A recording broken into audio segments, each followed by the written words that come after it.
coborât de sus cu liftul.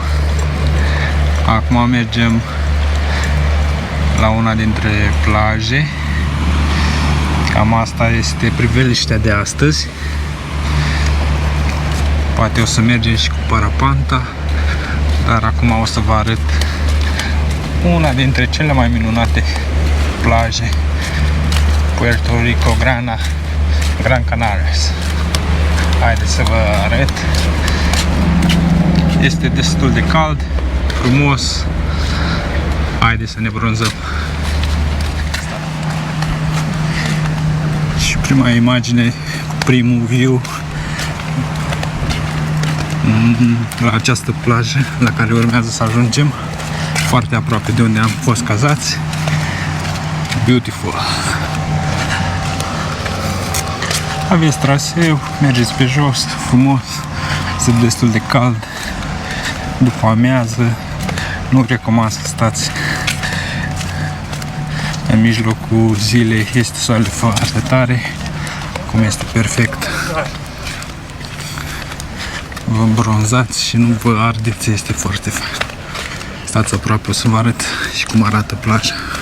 Am ajuns. Foarte frumos. Și acum mergem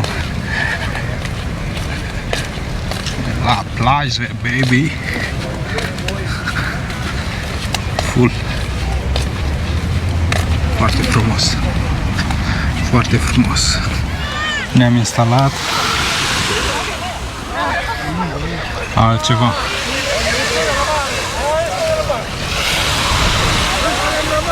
Hai să mergem. Nisipul e foarte fain. Chiar se merită. Nice.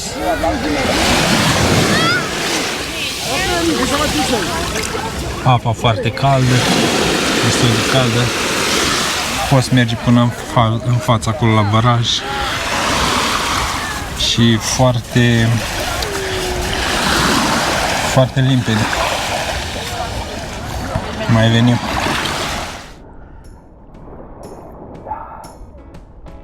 Now look at this. Beautiful.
Beautiful. Look at this. How nice is that?